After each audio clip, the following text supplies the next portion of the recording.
Hello, friend. Welcome to Science for Sleep. Whether you are returning tonight or settling in here for the very first time, this is a quiet place to slow down, learn something gentle, and let the day softly fall away. Tonight, we are going to explore garlic, a small pale bulb that may already be sitting in a kitchen drawer, wrapped in thin papery skin. It looks simple at first. A rounded head of garlic, a few dry roots at the bottom, several cloves tucked tightly together, each one curved like a tiny crescent moon. But inside that ordinary bulb is one of the strangest little chemical systems in the plant world. Garlic is not born smelling the way we know it.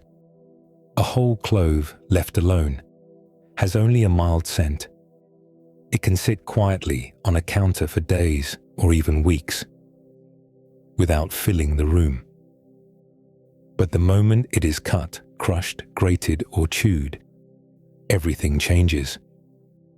The cells inside the clove break open. Two things that were kept apart suddenly meet. One is a sulfur compound called alliin. The other is an enzyme called alliinase. An enzyme is a small biological tool that helps a chemical reaction happen faster. And when alliin and alliinase mix together, they begin making allicin. Allicin is one of the main compounds behind the sharp smell of fresh crushed garlic. So that familiar scent is not just a smell, it is a reaction. It is garlic changing in real time. If you enjoy these quiet journeys, you're welcome to subscribe. And if it feels natural, to leave a comment sharing where you're listening from tonight. It helps others find their way to this calm corner of the world, one sleepy traveler at a time. The quiet continues here, just as it is. A clove of garlic is almost like a small locked room. As long as its walls remain whole, much of its chemistry stays separated and calm. But when a knife presses down, or a stone mortar crushes the clove into paste, those walls open. The scent rises quickly. It moves into the air as tiny molecules drift away from the broken plant tissue. That is why minced garlic smells stronger than sliced garlic, and crushed garlic can smell stronger still. More broken cells means more places for the reaction to happen. This is also why timing matters in cooking. A fresh chopped clove left to rest for a short while can develop a stronger bite than one dropped into hot oil right away. Heat changes the reaction. It can soften garlic's sharpness, mellow its edge, and slowly turn its flavor from hot and biting to sweet, warm, and almost nutty. But at the very beginning, before the pan, before the soup, before the roasted cloves turn golden and soft, there is this tiny moment of damage. The plant is wounded, and the garlic wakes up. That may sound dramatic, but it is really a calm piece of plant defense. Garlic belongs to the species Allium sativum. It is related to onions, leeks, shallots, chives, and scallions. Many plants in this group use sulfur compounds as part of their protection. When an insect bites into the tissue, or when a grazing animal tears the plant, the sharp chemistry begins.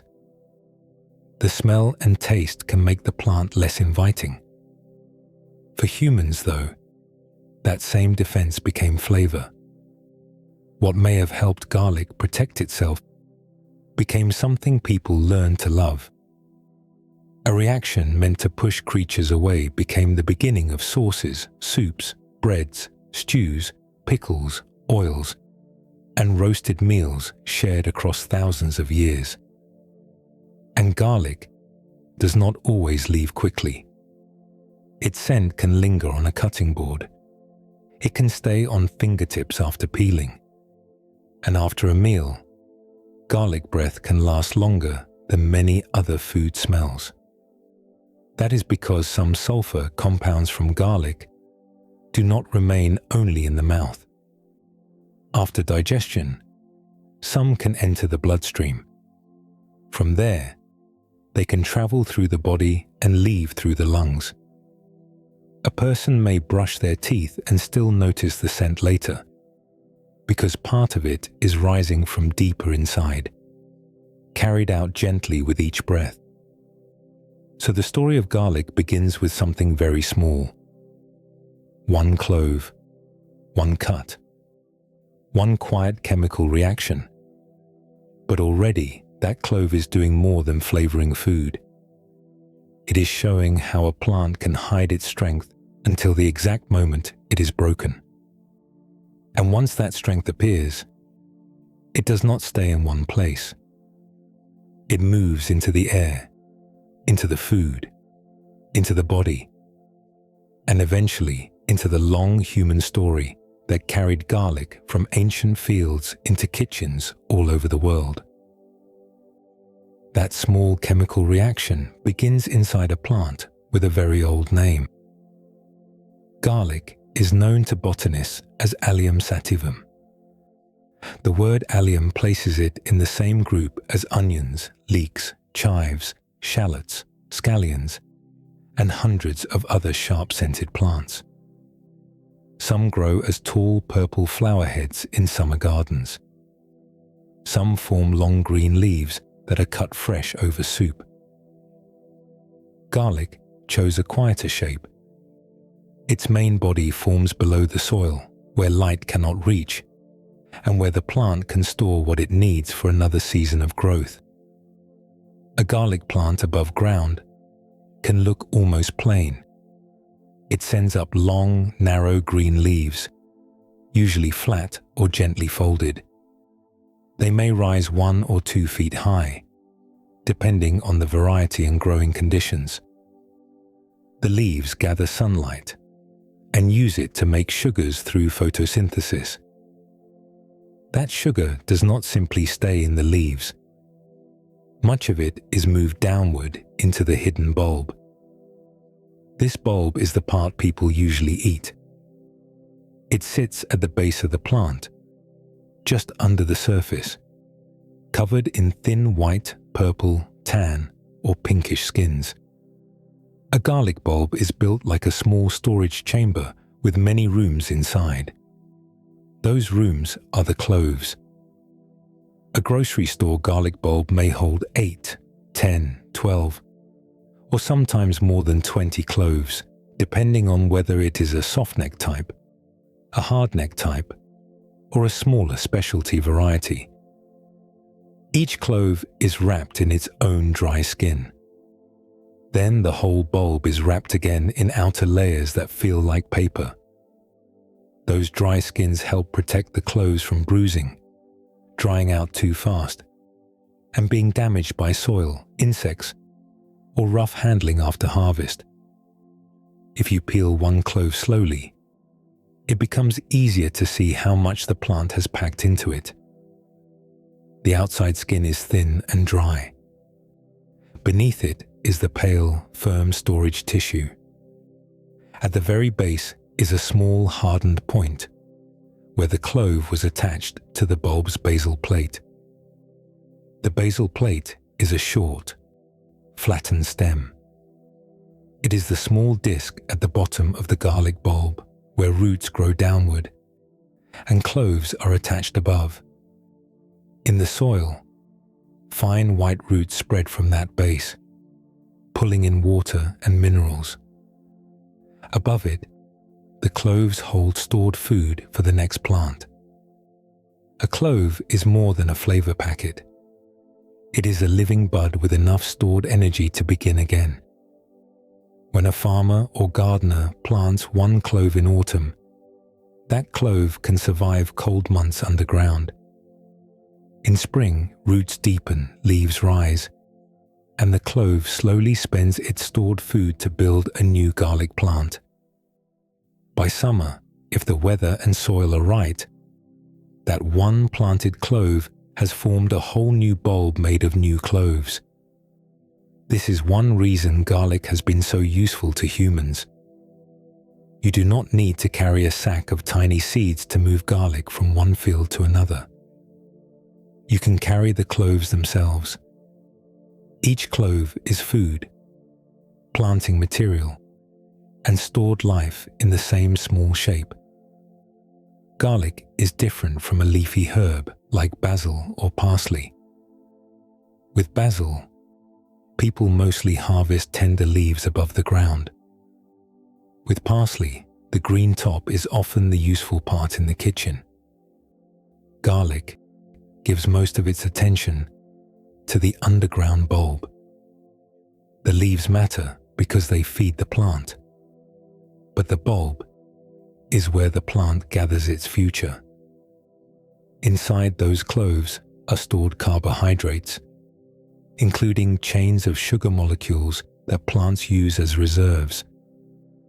There is water held in the tissues. There are minerals drawn up from the soil. There are sulfur compounds waiting quietly in separate parts of the cells until cutting or crushing brings them together. The whole plant seems to be built around patience. For months, the green leaves work above the soil, while the real treasure swells below. Then the leaves begin to yellow and dry. Farmers watch for this change because it signals that the bulb is reaching maturity. The plant has moved much of its energy downward. The skin around each clove has firmed. The outer wrapper has begun to dry. At harvest, the bulb is lifted from the earth, cured in moving air, and stored for kitchens, markets, and future planting. This hidden design gives garlic its quiet power. It can wait. It can travel. It can be divided without being destroyed. One bulb becomes many cloves, and each clove carries the beginning of another bulb. So the sharp scent of garlic begins inside a structure made for storage, survival, and return. A small underground body holds food, water, chemical defenses, and the next season of growth in one compact form. And the more carefully that body is seen, the more curious it becomes that so much strength would be gathered into something so small. So much strength gathered in one small bulb begins to make more sense when garlic is seen as a plant that had to protect itself. A garlic clove sits underground with stored food, water, and future growth inside it. To an insect larva, a soil fungus, a grazing animal, or a hungry microbe, that storage tissue could be valuable. It is soft. It is rich with plant sugars. It is full of moisture. And because it is buried in soil, it lives close to many organisms that are always searching for food. Garlic's sharpness likely grew out of that pressure. The strong smell that fills a kitchen after chopping is connected to the same chemistry that can make the plant harder for pests and microbes to attack. Garlic belongs to the allium group, and many allium plants use sulfur in their defenses. Sulfur is an element found in soil, rocks, water, and living bodies. Plants take it up through their roots and use it to build important molecules. In garlic, some of those sulfur-containing molecules are held quietly inside the clove until damage begins. Then the plant becomes much more forceful. A buried bulb cannot run from danger. It cannot pull itself deeper into the earth when a small animal bites into it. It cannot brush away a fungus growing along its surface. Its protection has to be built into its own tissues. So garlic stores chemical ingredients in separate compartments inside its cells. When those cells are crushed or torn, the ingredients mix and the stronger compounds appear. This is why garlic can seem calm one moment and powerful the next. A whole clove resting on a wooden cutting board gives off only a faint scent. A crushed clove, pressed under the flat side of a knife, can fill the air within seconds. The change is physical first. Cell walls split. Liquid from the damaged tissue spreads. Hidden enzymes touch compounds they were kept away from. Fresh sulfur chemistry rises into the room. The onion offers a familiar comparison. An onion can sit whole in a basket with very little effect on the eyes. Once it is sliced, the broken cells release compounds that quickly change into a gas. That gas can reach the surface of the eyes and form a tiny amount of irritating acid, which is why tears begin to gather. The onion is using damage-triggered chemistry too. Garlic and onion do not create the exact same smell or sensation, but they share a family pattern. Their strongest effects appear after their bodies are broken. In the wild, that timing matters. A plant does not need to spend all its energy smelling powerful every moment of the day. Chemical defenses can be stored in a quieter form until something bites, cuts, or crushes the tissue. That makes the defense more efficient. The plant holds its materials in reserve. Then, when damage happens, the warning arrives at the exact place where damage is occurring. For a small insect chewing into a clove, the sudden release of sharp compounds can make the meal less appealing. For some microbes, these compounds can slow growth or interfere with normal cell processes. For a grazing animal, the strong taste may encourage moving on to a milder plant nearby. None of this means garlic is protected from everything. Plenty of creatures can still eat allium plants. Farmers still deal with garlic pests and diseases. Onion flies, bulb mites, white rot fungus, and other problems can damage garlic crops. Yet the plant's chemistry gives it an active line of defense. It adds difficulty for anything trying to feed on it. Humans entered this story in a strange way. The same sharpness that may have discouraged other creatures became useful to us. People learned that a small amount of garlic could wake up a pot of beans, brighten oil, deepen soup, and make plain bread or vegetables feel more complete. A defense system became a flavor system in human hands. What began as protection underground became a signal in the kitchen.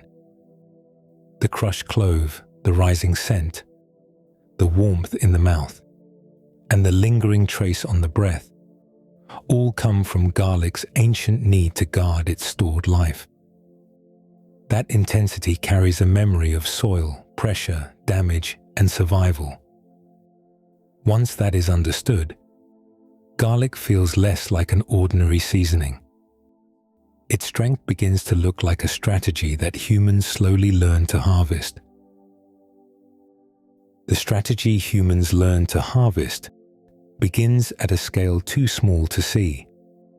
Inside a whole garlic clove, the important ingredients are kept apart. The clove may look solid when it rests in the palm, yet its pale flesh is made of thousands of tiny plant cells. Each cell has walls, membranes, stored water, and small inner spaces where different chemicals are held. Garlic keeps one key compound, called alliin, separated from an enzyme called alliinase. Alliin is a sulfur-containing compound. Alliinase is the biological tool that can change it. As long as the clove stays whole, these two pieces of chemistry remain mostly quiet. The papery skin outside the clove adds another layer of protection. Beneath that skin, the storage tissue stays firm and moist. A fresh clove can be peeled, held close, and noticed only faintly. There may be a mild, earthy scent, a small hint of sharpness, but the full garlic smell has not arrived yet. The change begins when the clove is damaged. A knife edge presses through the tissue. A garlic press forces the flesh through small holes. Teeth break the cells during chewing. Cell walls tear open, and the separated materials begin to mix. Allinase touches allicin. Within seconds, the reaction starts forming allicin. Allicin is also called diallyl thiosulfonate, a name that simply means it is a sulfur-rich compound with a particular chemical shape. This compound is one of the main reasons fresh crushed garlic smells so strong. The reaction can happen quickly because the enzyme was already waiting inside the clove. The plant did not have to build a new defense from the beginning. It stored the parts in place and allowed damage to bring them together. That is why freshly crushed garlic can seem to bloom in the air almost at once. The cutting board, the knife, and the fingertips all catch the scent. A small amount of garlic can reach across a whole kitchen because allicin and related sulfur compounds can escape into the air as vapor. The amount of damage matters. A clove sliced into thick pieces has fewer broken cells. A clove finely minced has many more torn surfaces. Garlic mashed into a wet paste releases even more of its inner chemistry at once. This is why the same clove can taste mild in one dish and fierce in another. Shape, timing, and handling change the experience before heat ever touches the food. A cook who lets minced garlic rest for a short time before adding it to a pan may allow more of this reaction to develop. A cook who drops garlic into hot oil immediately changes the process faster. Heat can slow or stop allinase because enzymes are proteins, and proteins can lose their working shape when temperatures rise. That is one reason garlic cooked gently in oil tastes different from raw garlic rubbed onto toast or stirred into sauce. The raw version carries more of the fresh crush reaction. The cooked version begins moving toward warmth, sweetness, and depth. Allicin itself does not stay unchanged for long. It is unstable, meaning it easily breaks apart and rearranges into other sulfur compounds. Some of these later compounds help create the deeper smell of cooked garlic. Others contribute to the lingering scent that stays after a meal. Fresh garlic is therefore always changing. The smell in the first few seconds after crushing is slightly different from the smell after several minutes. A smashed clove left on a plate slowly becomes a different chemical mixture. The surface may grow sticky. The scent may become heavier. The sharpest edge may soften as allicin breaks down into new forms. This tiny transformation is one reason garlic feels alive in the kitchen. The clove seems still, then broken tissue begins to act. A pale piece of stored plant food becomes a rising cloud of sulfur chemistry. The same process that may have helped protect the plant from insects and microbes becomes a tool for human flavor. Fresh garlic's power comes from timing. The quiet clove, the broken cells, the fast reaction, and the unstable compounds all move in a slow chain that can be felt through scent before it is ever tasted. And once the first sharp wave rises from the cutting board, The chemistry continues changing, carrying garlic's presence beyond the clove itself. The chemistry that begins on the cutting board does not remain in the broken clove. Fresh allicin is active and unstable. After it forms, it begins to rearrange into other sulfur compounds with names like diallyl disulfide, diallyl trisulfide, and allyl methyl sulfide. These names sound complex, but the idea is simple. Garlic's first sharp chemical wave slowly becomes a family of related smells. Some are bright and biting. Some are heavier and warmer. Some are especially good at lingering. That is why garlic can seem to change its scent as it sits. A clove crushed a few seconds ago smells piercing and fresh.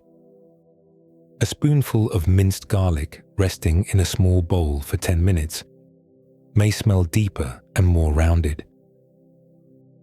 Garlic warmed in oil begins moving toward a sweeter, softer aroma as heat changes its sulfur compounds and draws flavor into the fat. The same plant can fill a room in different ways depending on time, temperature, and how finely it was broken. Part of garlic's staying power comes from volatility. A volatile compound is a compound that can easily become a gas. It does not need to stay locked in the food. It can lift into the air and travel. That is why garlic scent can drift from a pan before anyone tastes the meal. Tiny airborne molecules leave the chopped clove, rise from hot oil, cling to steam, and reach the nose. The human nose is especially sensitive to sulfur smells because sulfur compounds are often strong even in small amounts. A little garlic can therefore seem much larger than it looks. One clove may weigh only 3 or 4 grams, but once chopped and heated, its scent can spread through an entire kitchen. The scent also attaches itself to surfaces. A wooden cutting board may hold the smell after washing because some compounds sink into tiny cuts and pores. Fingertips can carry garlic after peeling because the oils and sulfur compounds touch the skin. A metal knife may smell briefly until it is rinsed clean. The clove leaves traces wherever its broken cells have touched. Garlic breath has an even longer path. At first, the smell comes from the mouth. Small bits of garlic may stay between teeth or on the tongue. Sulfur compounds can mix with saliva and remain in the warm, wet spaces of the mouth. Brushing, flossing, scraping the tongue, drinking water, or chewing parsley can reduce that first layer. The deeper layer begins after digestion. As garlic moves through the stomach and intestines, some sulfur compounds are changed by digestion and absorbed into the bloodstream. One of the most important lingering compounds is allyl methyl sulfide. The body has a harder time breaking it down quickly. Once it enters the blood, it can travel to the lungs. With each breath, some of it leaves the body in the air that is exhaled. That means garlic breath can continue even after the mouth is clean. The scent is being carried from inside the body outward. Some garlic compounds can also leave through sweat.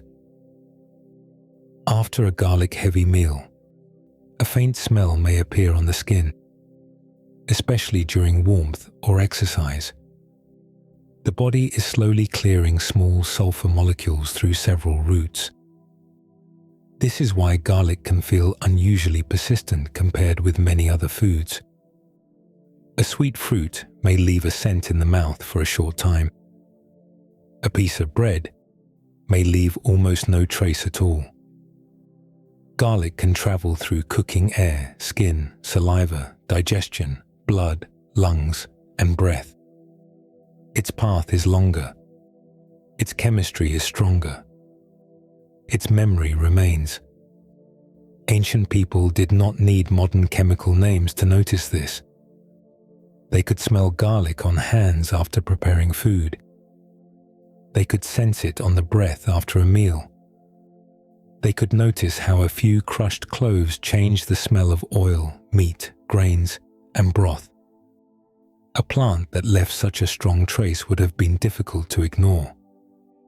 Long before anyone understood alleine, alliinase allicin, or allyl methyl sulfide, garlic announced itself through the body and through the room. Its scent made it memorable. Its strength made it useful. Its persistence made people wonder what else this small bulb could do. A plant with a scent that travels so easily once began in a much narrower part of the world. Garlic, Allium sativum, is believed to have its deepest roots in Central Asia. Its early home was likely near the dry mountain regions and valleys around modern Kyrgyzstan, Tajikistan, Turkmenistan, and Uzbekistan.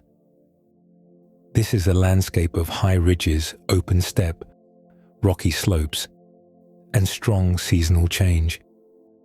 In some places, summer can be hot and dry. Winter can bring hard cold, frozen soil, and snow held against the mountains. Spring arrives with a short rush of green growth, when plants have to use the mild season quickly before heat and dryness return. That rhythm helps explain why a bulb would be useful. A bulb lets a plant store food underground during difficult months. When conditions improve, it can send up leaves quickly because it already has energy waiting below the soil.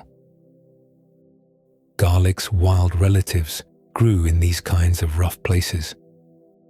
They did not begin as neat white bulbs sitting in mesh bags at a grocery store.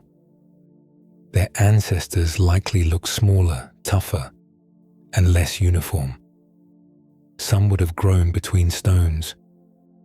Some would have pushed narrow green leaves through thin soil. Others may have formed bulbs with fewer cloves, stronger wrappers, or sharper flavors shaped by local climate. In a dry valley, a plant that stores water and food underground has an advantage. Above ground, leaves can be damaged by sun, wind, animals, or frost. Below ground, the bulb is partly protected. The soil acts like a blanket, holding the plant through heat, cold, and long quiet periods. The mountains of Central Asia also help create variety.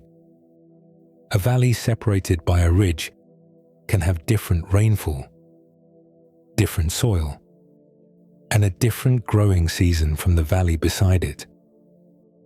Over many generations, plants growing in those separate places can develop small differences. One group may handle cold better. Another may grow earlier in spring. A third may produce stronger chemical defenses because of local insects, fungi, or grazing animals. This slow shaping by place is part of how wild plants become diverse. The garlic in a modern kitchen carries a softened version of that wild story. A grocery store bulb may be clean, cured, and sorted by size. Its outer skin may be bright white, streaked purple, or lightly tan. The cloves may be large and easy to peel. Those features are the result of long human selection. People saved bulbs that stored well, tasted good, grew reliably, and divided into useful cloves. Over time, garlic became more suited to human fields and kitchens. Yet beneath that cultivated form, the older survival plan remains. The bulb still waits underground. The cloves still store energy. The sharp sulfur chemistry still appears when the tissue is broken. The plant still follows the old pattern of gathering strength below the surface before sending leaves into the light. It is quiet to imagine the distance between those early landscapes and a kitchen today. A wild allium growing among stones in Central Asia may have been noticed first because of its scent, its bite, or the way it made simple food more vivid. A person could lift a small bulb from the soil, carry it back, cook it, taste it, and save part of it for planting. That one practical act could begin a long chain. A bulb from one hillside could be moved to another settlement. Cloves could be tucked into bags, baskets, animal packs, or storage jars. The plant was small enough to travel and useful enough to keep. Garlic's origin gives the whole story a center of gravity. Before ancient medicine, before empire, before roasted cloves in oil, there was a hardy bulb growing in dry earth under wide Central Asian skies. Its strength came from storage, defense, and patience. Those traits made it valuable long before people fully understood what they had found. From one rugged region, garlic began moving outward, carried by hands that recognized something powerful in a small underground plant. Those hands changed garlic slowly. A person who found a sharp wild bulb in a valley could carry a few cloves home. A family could plant the strongest ones near a shelter, a field edge, or a small garden plot. At first, this may have looked very simple. One useful plant was moved closer to human life. Over many generations, that quiet act became domestication. Domestication means a wild species is gradually shaped by people. The plant changes because humans choose which individuals are allowed to keep growing. With garlic, that process is especially interesting because cultivated garlic does not behave like many seed-grown crops. Wheat, beans, apples, and melons often pass through seeds. Garlic usually moves through cloves. A farmer saves part of the harvest, separates the bulb, and plants the individual cloves back into soil. Each planted clove can grow into a new bulb. This gave humans a very direct way to shape the crop. After each harvest, people could look at the bulbs in front of them. Some were larger. Some stored better through winter. Some had tighter skins. Some had cloves that were easier to divide. Some tasted hotter, sweeter, or more useful in food. The best bulbs were kept for planting, while the smaller or weaker ones were eaten first. That pattern, repeated for hundreds and then thousands of years, would slowly push garlic toward the forms people preferred. A wild ancestor may have made smaller bulbs with less predictable cloves. A cultivated bulb became more dependable. The cloves grew into a practical size. The outer wrappers became useful for storage. The flavor stayed strong enough to matter in cooking. The plant became easier to carry from place to place. Garlic's domestication is complicated because modern cultivated garlic is often mostly sterile. Sterile means it does not produce useful seed in the normal way. Some garlic plants can still send up a tall central stalk and form a round cluster at the top. In hardneck garlic, this stalk is called a scape. If left alone, the top may form tiny bulbils, which look like miniature cloves rather than true seeds. certain wild or older garlic relatives from Central Asia can show more fertility, which hints at a past when garlic's reproduction was less limited. Over time, as humans kept planting cloves, seed production mattered less. The crop did not need to scatter seed widely across hillsides. People were now doing the moving. That was garlic's great advantage. A clove is compact. It does not crush as easily as a soft fruit. It can be dried and stored. It can be tucked into a pouch, a basket, a clay jar, or a bundle of food for a journey. A traveler did not have to carry much. A handful of cloves could season meals along the way and still leave enough to plant later. This made garlic useful across long routes where weight and storage mattered. It could follow herders, farmers, traders, soldiers, cooks, and healers. A single bulb could be divided into many small pieces, and each piece carried the possibility of another harvest. Garlic also rewarded the people who kept it close. It made plain food stronger. Boiled grains, lentils, greens, fish, meat, bread, and oil all changed when garlic was added. Its smell marked a meal. Its heat could make simple food feel fuller. Its long storage life made it valuable after fresh green plants had faded from the season. People also noticed how strongly it affected the body. It warmed the mouth. It lingered on the breath. It seemed powerful enough to belong in remedies as well as recipes. That mixture of usefulness made garlic easy to keep choosing. Farmers selected for food. Cooks selected for flavor. Households selected for storage. Healers selected for strength. Slowly, the wild allium became a crop shaped by human preference. Yet the shaping created a quiet dependence. As garlic became better suited to gardens, markets, and stored harvests, it became tied to the people who planted its cloves.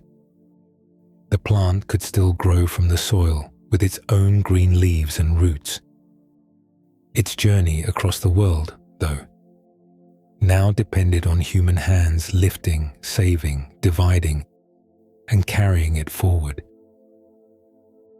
That human care shaped garlic in a way that makes it feel almost unusual among crops. Most cultivated garlic is grown by planting cloves. A gardener takes a mature bulb, breaks it apart, chooses the firmest cloves, and places each one into soil with the pointed end facing upward. The clove is usually planted a few inches deep, often in autumn in colder regions. It rests through winter, held under soil while frost hardens the surface above it. When spring warmth returns, roots spread from the small basal plate at the bottom, and a green shoot pushes upward into the light. From the outside, it may look like a new plant beginning from nothing. Inside the soil, the beginning was already there. The planted clove was a stored body with enough food and living tissue to start again. Over the growing season, that single clove does something quietly remarkable. It uses its stored energy first. Then the leaves gather sunlight. Sugar moves downward. The base swells. A new bulb forms around the old starting point. By harvest time, the one clove has become a full head of garlic, divided into new cloves of its own. In many gardens, this cycle takes about 8 or 9 months from autumn planting to summer harvest. That rhythm makes garlic different from crops that depend mainly on seeds. A tomato plant begins from a seed with mixed genetic material from parent plants. A grain of wheat grows from a seed produced through flowering and pollination.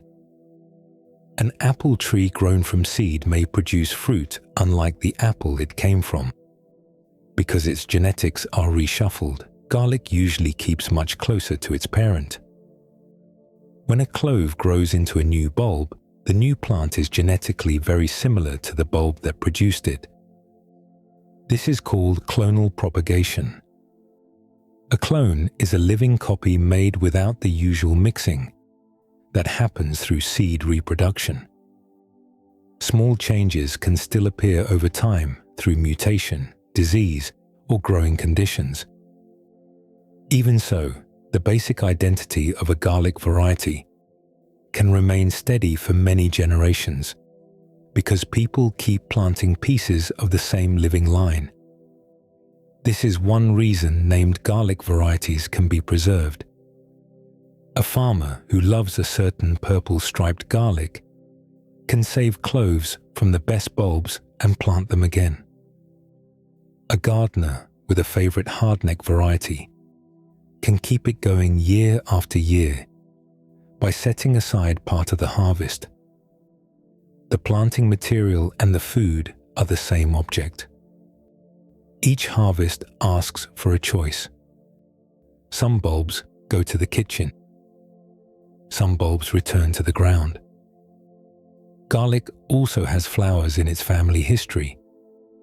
Yet cultivated garlic often gives little attention to true seed. Many hardneck plants send up a scape, a long curling stalk that rises from the center of the leaves. At the top, the plant may form tiny bulbils. These bulbils look like miniature cloves tucked inside a papery covering. They can sometimes be planted, though they usually take longer to become full-sized bulbs.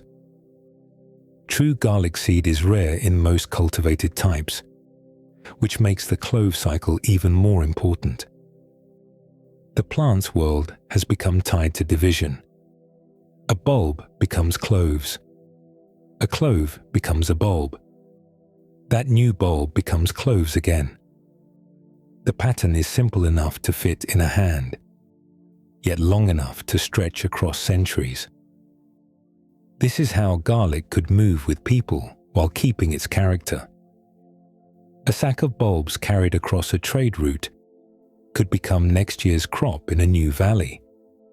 A few cloves brought to a garden could become a household supply. A variety that stored well through winter could be saved, replanted, and slowly spread from one family to another. The plant did not need to scatter itself widely through wind or birds. Human memory and human habit became part of its movement. There is something peaceful in that. Every garlic bulb on a counter belongs to a chain of divisions. Its cloves are recent, yet the method that made them is ancient. Hands have lifted bulbs from dry soil, cured them in shade, braided soft-neck stems, trimmed roots, saved the largest heads, and planted cloves back into dark earth for thousands of years. The plant copies itself, and people guide the copying. That partnership gives garlic its strange continuity.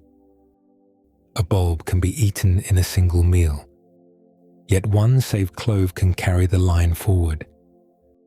From this quiet copying comes a deeper kind of history, where every planted clove becomes a small living link between past harvests and the next field waiting underground.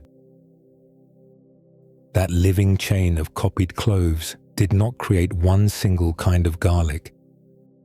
As people carried garlic into colder valleys, warmer coastlines, mountain farms, dry plains, and small household gardens, the plant settled into many forms.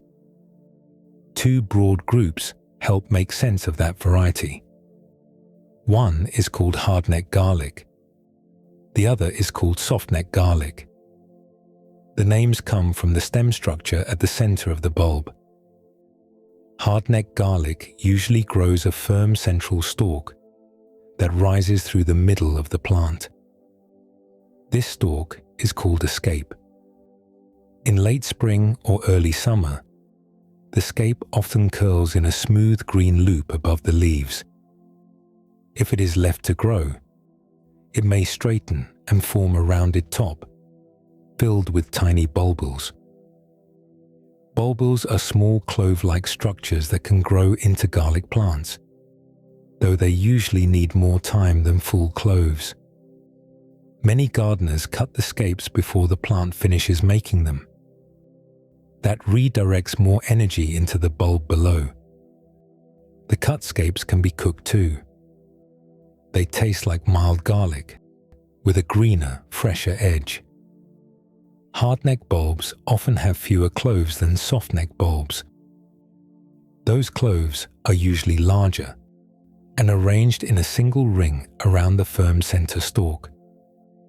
A hardneck bulb might hold 4 to 12 large cloves, depending on the variety. Many hardneck types are valued for strong flavor, easy peeling, and good performance in the cold winters. Rocambole garlic is known for rich, deep flavor and loose skins that make the cloves easier to peel. Purple striped garlic often has beautiful violet streaks on its wrappers and is linked to older garlic lineages. Porcelain garlic tends to make large white bulbs with a smaller number of very large cloves. These names sound almost like old fabric or pottery styles, and visually the bulbs can feel that way. Purple veins spread across dry skins. White wrappers fold around plump cloves. A stiff stalk remains at the center like a quiet spine. Softneck garlic follows a different shape. It usually does not form the same firm central scape under normal growing conditions. Its stem stays more flexible after curing, which makes it useful for braiding. This is the garlic often seen in long hanging strands at markets, where many bulbs are woven together by their dried tops. Softneck garlic also tends to store longer than many hardneck types. Under cool, dry, well-ventilated conditions, some softneck varieties can last 6 months, 9 months, or even close to a year. That long storage life helped make softneck garlic common in grocery stores and commercial farming. A bulb of softneck garlic often has more cloves than a hardneck bulb. The cloves may form in several layers. Outer cloves can be larger. Inner cloves are often smaller and more tightly packed. Artichoke garlic, one common softneck group, gets its name because the cloves overlap in layers that can resemble the layered leaves of an artichoke. Silver skin garlic is another softneck group, often bright white, long storing, and well suited for braids. Its cloves can be smaller and more numerous, which makes it useful for storage even if peeling takes more patience. Climate helps shape the difference between these groups. Hardneck garlic often does well in places with colder winters, where the plant benefits from a period of chilling in the soil. Softneck garlic is often better suited to milder regions, where winters are gentler and long storage matters. Farmers and gardeners choose varieties based on their local conditions. A garlic that thrives in Ontario or Vermont may struggle in a warm coastal field. A garlic that stores well in California may lack the cold hardiness needed for a harsher northern winter. Flavor also shifts from variety to variety. Some garlics are hot and biting when raw. Others are sweeter after roasting. Certain varieties have earthy, musky notes. Others taste cleaner, brighter, or more onion-like. Skin color can range from plain white to cream, rose, purple, brownish red, or striped lavender. Clove size changes too. A cook may prefer one huge clove for roasting, while another may like many small cloves for sauces, pickles, and slow-cooked dishes. Garlic copies itself through cloves, yet it still carries the marks of place, climate, storage, and human taste. Each variety is a record of choices made across seasons. People saved the bulbs that survived, cooked well, stored well, or tasted right for their food. The result is a plant that feels steady and ancient, while still changing from region to region. A garlic bulb in one kitchen may look ordinary. Across the world, though, garlic has many skins, many strengths, and many local memories carried inside each clove.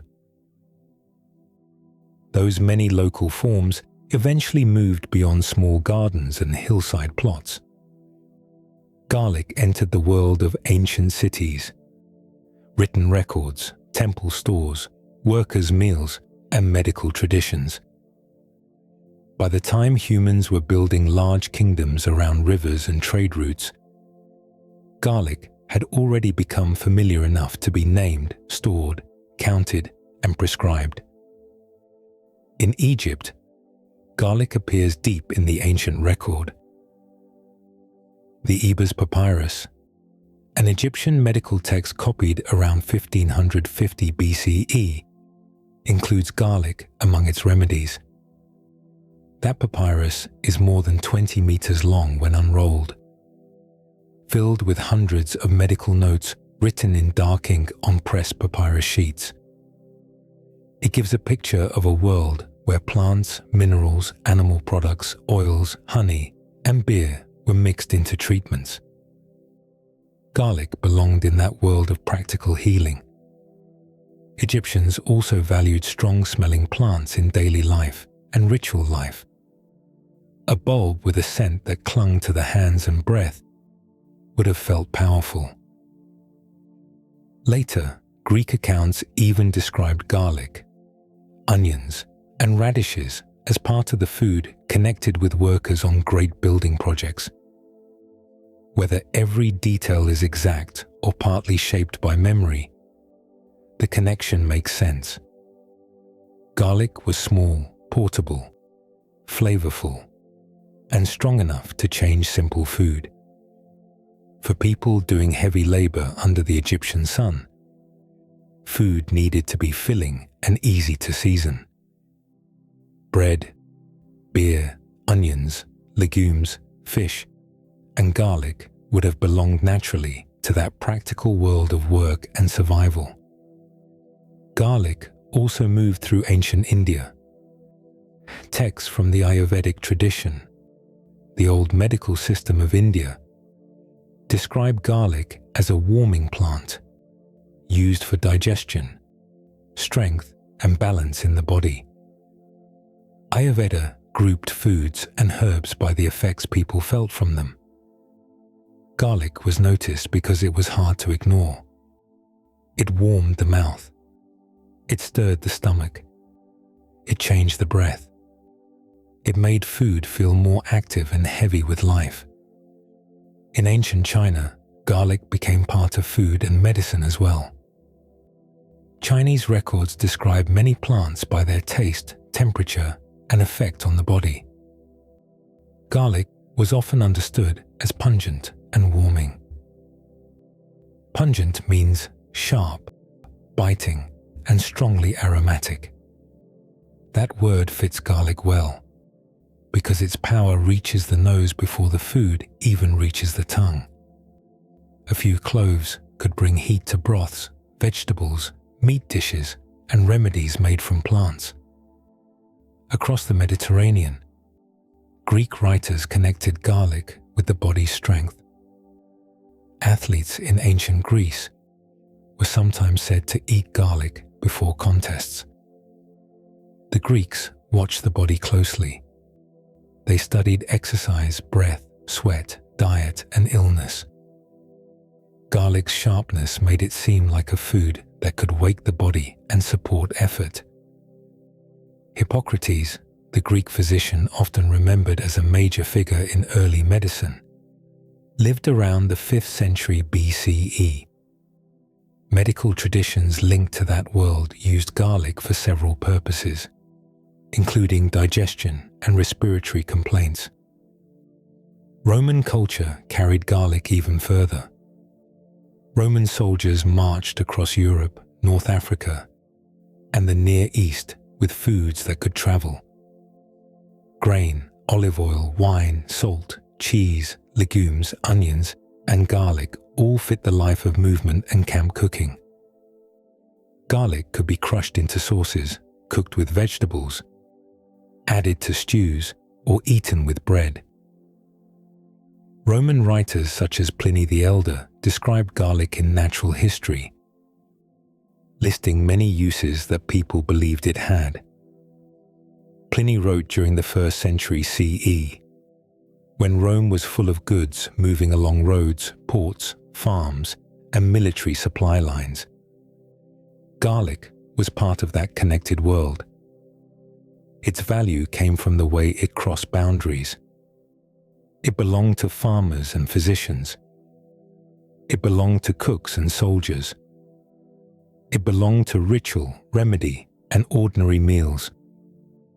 A single bulb could sit in a market stall beside onions and herbs, then later appear in a medical mixture, a worker's ration, or a pot simmering over a fire.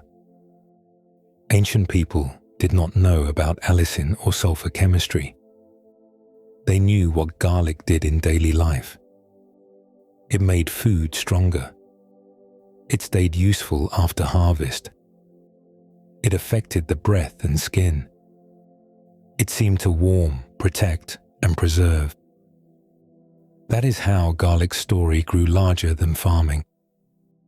Once people began treating it as a food for effort, a plant for remedies, and a symbol of protection, the small bulb gained a place in human life that went far beyond the field. Once garlic belonged to workers, soldiers, athletes, and healers. Its strength became part of the way people imagined the body. A clove was small enough to disappear into a meal. Its effect was large enough to be remembered after the meal was gone. For ancient people, strength was often measured in plain physical terms. A person had to lift stone, cut grain, carry water, row boats, march roads, grind flour, tend animals, or work under sun for long hours. Food had to support that effort. Garlic fit naturally into that world because it changed simple food quickly. Bread could be rubbed with it. Grain porridge could be sharpened with it. Beans, lentils, onions, and greens could become warmer and more satisfying with only a few crushed cloves. In Egypt, common foods included bread made from emmer wheat, beer brewed from grain, onions, leeks, fish, legumes, and vegetables from the Nile Valley. Garlic's sharp flavor would have helped brighten meals built from these steady staples. The Nile flooded each year, leaving dark, fertile soil along its banks. From that soil came grain, vegetables, flax, and many garden plants. A strong bulb that stored well would have been useful in a climate where food had to be managed carefully across seasons.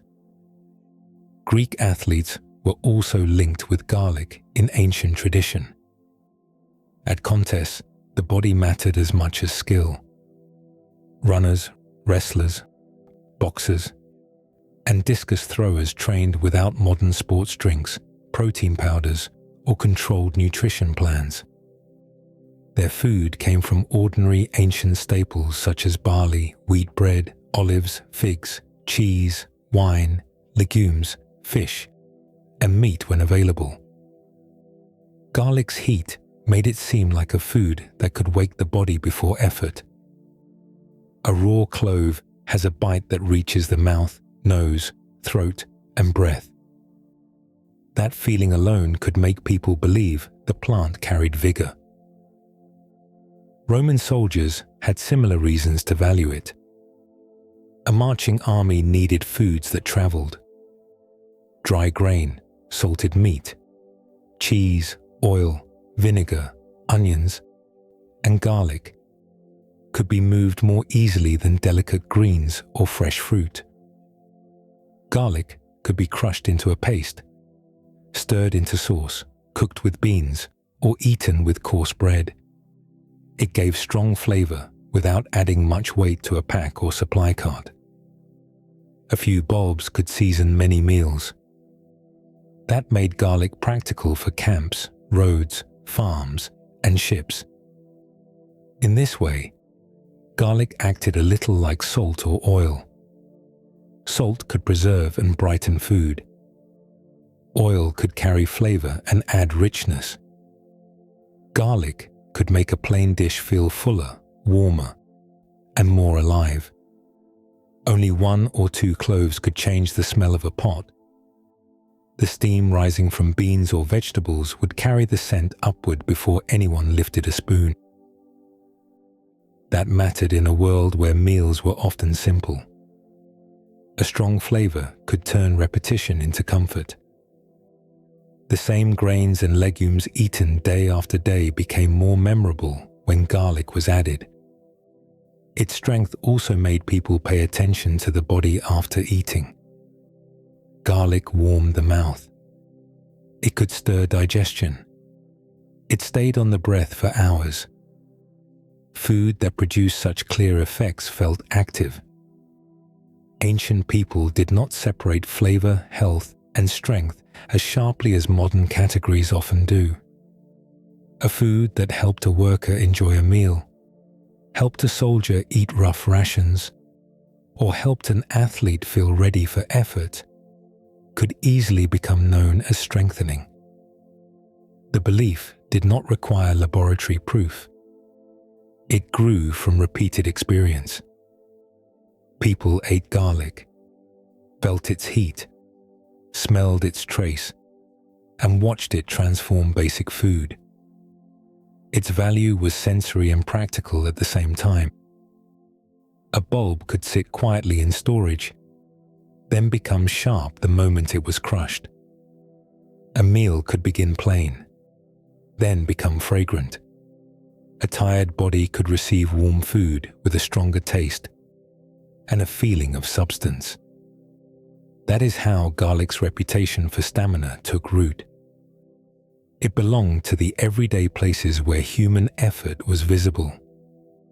Fields, kitchens, military camps, training grounds. Its power was small in size and large in impression. Once a plant is trusted to strengthen food and support the body through work, it naturally begins moving toward medicine. The same clove that made bread more satisfying could also be crushed into remedies, carried into sick rooms, and treated as something with a deeper force inside it. The same clove that made bread feel stronger also found its way into early medicine. Across the ancient world, garlic was handled like a plant with force inside it. Its smell was sharp. Its taste warmed the mouth. Its effects stayed in the breath and body long after eating. For people watching illness without microscopes, antibiotics, or modern chemistry, a plant that acted so clearly on the senses was worth remembering.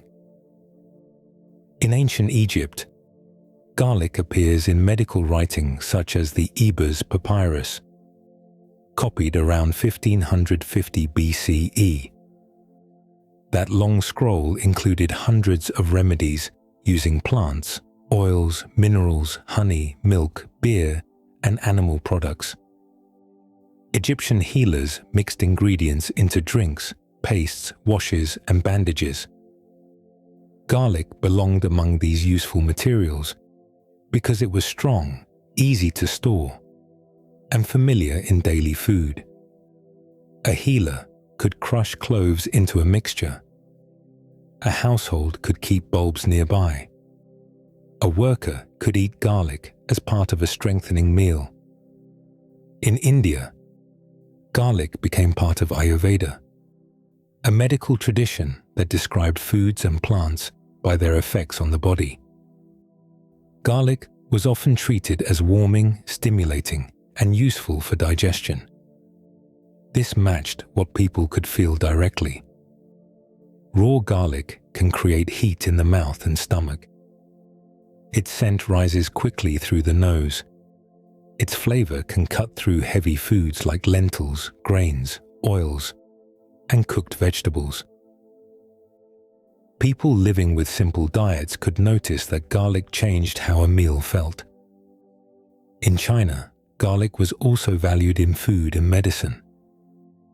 Traditional Chinese medical writing often described plants by qualities such as warmth, taste, movement, and the body systems they seem to affect. Garlic's pungent nature made it easy to place in that world. Pungent means sharp and strong smelling. A pungent plant was thought to move through the body with noticeable force. Garlic appeared in remedies connected with digestion, breathing, and protection against harmful influences. Greek and Roman medicine also kept garlic close. Hippocratic writers discussed diet as part of health, and garlic appeared in that broad world of food-based treatment. Later, the Greek physician Dioscorides, who lived in the 1st century CE, wrote about garlic in De Materia Medica, one of the most important ancient books on medicinal substances. He described many plants, resins, roots, and minerals used by healers around the Mediterranean. Garlic was included among the plants believed to help with several complaints, including problems of digestion, breathing, and fatigue. Roman writers carried similar ideas. Pliny the Elder, also in the 1st century CE, listed many uses for garlic in his Natural History. Some of those old claims sound strange today. Others echo things modern science would later examine, such as garlic's effects on microbes, blood, and the heart. A microbe is a tiny living thing, such as a bacterium or fungus, too small to see with the unaided eye. Ancient people did not know microbes existed. They could still notice that some strong plants seemed to help keep food from spoiling quickly, clean wounds, or reduce foul smells. Garlic's antimicrobial qualities helped feed that reputation. Antimicrobial means able to slow or fight tiny living organisms. Fresh garlic contains sulfur compounds that can affect bacteria and fungi in laboratory studies. That does not mean every ancient garlic remedy worked exactly as people believed. Many old treatments were based on observation mixed with tradition, symbolism, and guesswork. Yet the repeated attention to garlic across Egypt, India, China, Greece, and Rome shows something important. People kept returning to the same plant because it produced clear sensations and practical effects. It was easy to crush. It mixed well with oil, wine, vinegar, honey, and food. It could be eaten, rubbed, steeped, or carried. Garlic also had a quality that made it feel active. A mild leaf might fade quietly into a stew. Garlic announced itself. It changed the air around a sickbed. It marked the hands of the person preparing it. It gave a remedy, a smell that seemed serious and protective. Long before chemistry named allicin sulfur compounds or enzymes, people understood garlic through contact.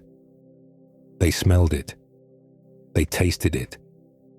They watched it preserve its strength through storage. A plant that strong could hardly remain only food. It began to gather meaning around itself, until its sharp scent suggested protection far beyond the body. A plant that strong could hardly remain only food. Once garlic entered medicine, it also entered the older world of protection. People carried it through a time when illness was poorly understood. There were no germ theory textbooks, no microscopes in village homes, and no clear way to see the bacteria, viruses, or fungi that could move through water, food, wounds, and crowded rooms. A sudden fever could seem to arrive from the air. A cough could spread through a household without anyone knowing why. Spoiled food, foul smells, and sickness often seemed connected, because in daily life they often appeared near each other. Garlic made sense inside that older understanding. Its scent was forceful. Its taste was hot. Its oils clung to skin, cloth, breath, doorways, and kitchens. A bulb that could drive away blandness, change the smell of food, and seem to resist decay easily, became a bulb that might drive away danger. In parts of Europe, garlic was hung near doors, windows, beds, and barns. Braids of soft-neck garlic could dry in kitchens, while also standing as small household charms. The same hanging bulbs that supplied winter cooking also created a visible sign of protection. A person walking into the room could see the pale heads braided together, smell their sharpness in the air, and feel that the house was prepared. During periods when people feared bad air, garlic's powerful odor felt useful. The old idea of bad air is often called miasma. Miasma meant that disease was believed to come from polluted, foul-smelling air. For many centuries, people tried to protect themselves from sickness by carrying strong-smelling plants, burning herbs, using vinegar mixtures, or keeping sharp scents nearby. Garlic belonged naturally with these protective smells. Its pungency gave people something active to do when danger felt invisible. A clove could be crushed. A bulb could be worn. A braid could be hung. The action was simple and physical, and that mattered. Garlic also appeared in protection against animals and unseen forces. In some rural traditions, it was used to guard livestock from illness or harmful influences. People placed it in stables, tied it to animals, or kept it near thresholds where the outside world entered the home. A threshold was more than a doorway. It was the line between field and house, dark and lamplight, stranger and family. Garlic's smell helped mark that line. The bulb seemed to say that something sharp and living stood at the edge. The famous vampire story grew from this larger pattern. In Eastern European and Balkan folklore, garlic was one of several objects believed to protect against the dead, spirits or beings that returned at night. Wooden stakes, holy objects, iron, wild rose, hawthorn, seeds, knots, and other materials appear in different traditions. Garlic became especially memorable because it was easy to picture. A pale bulb hanging near a bed, a garland near a window, a crushed clove rubbed where danger might enter. By the 19th century, vampire stories had moved from oral tradition into printed literature. Bram Stoker's Dracula, published in 1897, helped make garlic famous in the modern vampire image. In that novel, garlic flowers and garlic odor are used as protection against the vampire's approach. The detail feels dramatic on the page, yet it rests on something much older. Garlic had already spent centuries as a household defender in ordinary life. Its power in vampire folklore came from the same qualities that made people trust it against sickness and spoilage. It was strong enough to notice. It crossed the body through breath. It marked a space with scent. It could be stored through winter and kept close when fresh plants were scarce. Garlic's protective meaning grew from practical experience and human imagination working together. People saw that it changed food. They sensed that it affected the body. They trusted its sharpness in a world full of invisible threats. Over time, the bulb gathered stories around itself like layers of papery skin. Some layers belonged to medicine. Some belonged to fear. Some belonged to the quiet daily work of keeping a household fed and safe. That same protective feeling followed garlic back to the kitchen, where flavor, storage, and preservation were part of survival long before they became comfort. That older feeling of protection followed garlic into the practical work of keeping food edible. For most of human history, there was no refrigerator humming in the corner of a kitchen. Fresh meat, fish, milk, cooked grains, and cut vegetables all had to be handled carefully. Heat, moisture, insects, dirty water, and time could change food quickly. A piece of meat left too long in warm air could begin to spoil within hours. Fish caught near a coast or river had to be eaten, dried, salted, smoked, fermented, or cooked soon after it was brought in. In that world, preservation was part of daily survival. Salt pulled water out of food and made it harder for many microbes to grow. Smoke dried the surface of meat and added protective compounds from burning wood.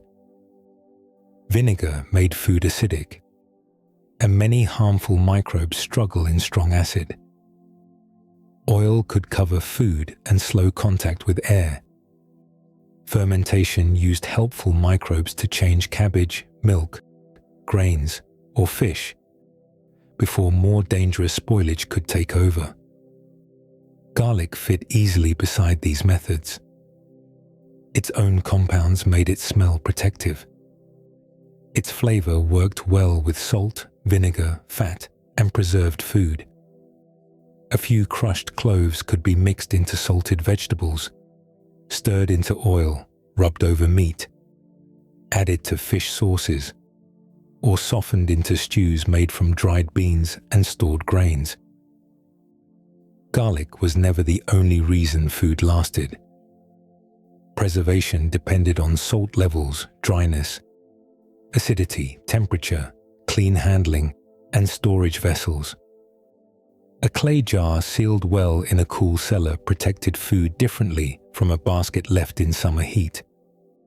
Even so, garlic's strong chemistry helped support its reputation as a food protector. Modern laboratory work shows that fresh garlic compounds can slow the growth of certain bacteria and fungi. Antimicrobial means able to slow or fight tiny living organisms such as bacteria or molds. Ancient cooks did not see those organisms. They could see food sour, rot, soften, smell foul, or grow fuzzy patches. A plant that smelled sharp, lasted well in storage, and seemed to work beautifully with preserved foods would naturally earn trust. Garlic also made stored food feel less dull. Winter meals in many regions were built from dried grains, root vegetables, salted meat, beans, lentils, hard cheese, pickles, and whatever could be kept after harvest. These foods were useful, but they could become plain. Garlic brought brightness back. A clove crushed into oil could wake up stale bread. Garlic simmered with beans could make a pot smell full before it was served. Garlic pounded with salt could become a rough paste for meat or vegetables. In vinegar, its bite became sharper. In fat, its scent became rounder and carried through the whole dish. Other strong herbs followed a similar path. Oregano, thyme, and sage became valuable in part because flavor and protection often met in the same place. Oregano contains carvacrol and thymol, two aromatic compounds studied for antimicrobial effects. Thyme also contains thymol, which helped give the herb its long reputation in food and medicine. Sage has strong oils and was used with meat for centuries, especially rich pork dishes. These plants made food taste better, and their strength made people trust them. Garlic belonged among them, but it had a special intensity.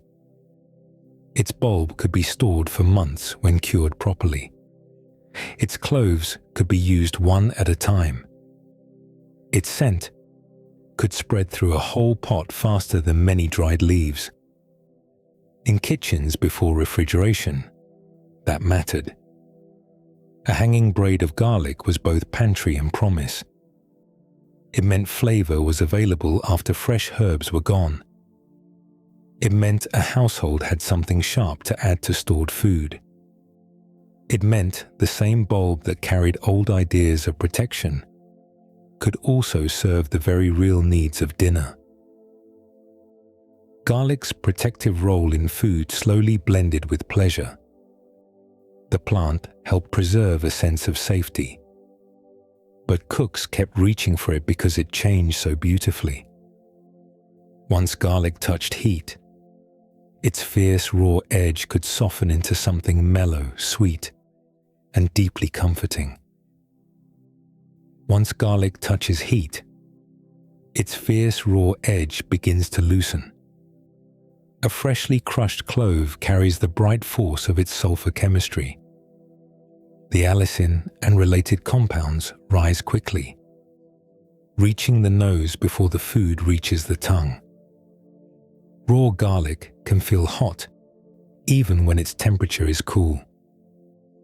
That heat is a chemical feeling, created when pungent compounds touch the sensitive surfaces of the mouth and nose. A raw clove grated into yogurt, stirred into sauce, or rubbed across toasted bread can feel almost electric. The flavor arrives fast. It can sting a little. It can spread into the throat and linger in the breath. Cooking changes that experience. When garlic is warmed, the enzyme alliinase begins to lose its working shape. Enzymes are proteins, and proteins are sensitive to heat. Once alliinase is weakened, the fresh crush reaction slows down. The sharpest raw bite becomes softer. At the same time, garlic's stored sugars, water, and sulfur compounds begin moving through new changes. A sliced clove in warm olive oil will first smell bright and fresh. After a short time, the scent becomes rounder. The pale surface may turn light gold. Tiny bubbles may gather around the edges as moisture escapes into the oil. Garlic burns more easily than onions because its pieces are often smaller, and its sugars brown quickly. A pan that is too hot can turn garlic from golden to bitter in less than a minute.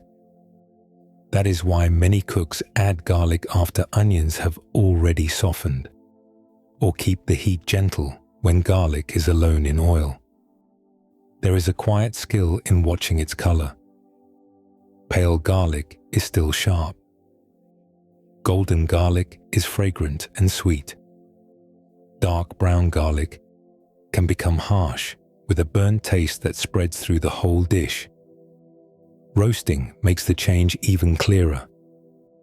A whole head of garlic can be trimmed at the top, drizzled with a little oil, wrapped and roasted in an oven, around 350 to 400 degrees Fahrenheit. After about 30 to 45 minutes, the cloves no longer feel firm and crisp. They become soft enough to squeeze from their skins. Their color shifts from white to pale amber. Their smell loses much of its raw sting and becomes warm, sweet, and almost nutty. Inside the roasted clove, heat has changed both texture and flavor. The cell walls weaken. Water turns to steam and moves through the tissue. Sugars and amino acids take part in browning reactions. Amino acids are small building blocks that help make proteins. When they react with sugars under heat, they can create deeper flavors and darker colors. This process is called the Maillard reaction.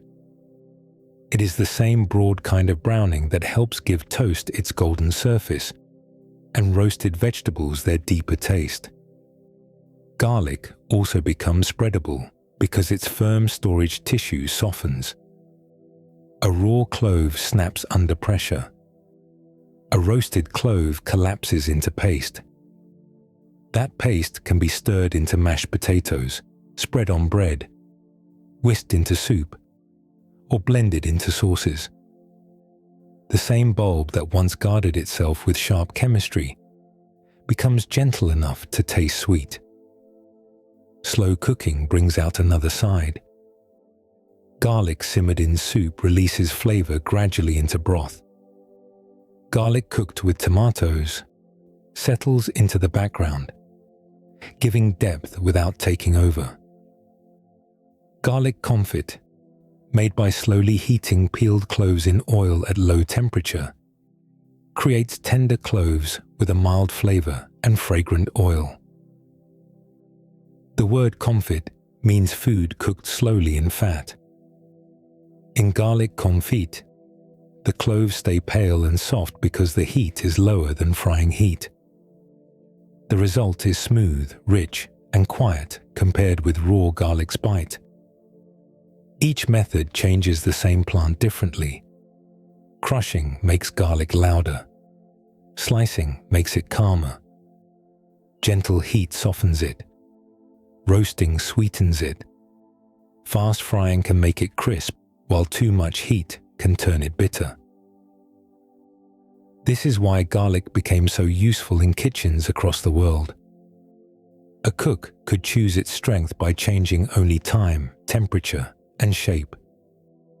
A single clove could become a sharp raw spark, a golden scent in oil, or a soft roasted sweetness. The plant carried many possible flavors inside one small body, waiting for human hands to cut, crush, heat, and wait. That same small body can become many different foods depending on how it is handled. Raw garlic keeps the closest connection to the crushed clove. Its flavor is bright, hot, and immediate. In a sauce like aioli, crushed garlic is blended with oil, egg yolk, lemon juice, or vinegar until it becomes smooth and thick. In the Eastern Mediterranean, toum uses garlic, oil, lemon juice, and salt to make a pale, fluffy sauce with a powerful bite. A single spoonful can carry the strength of several cloves. The raw garlic does not hide.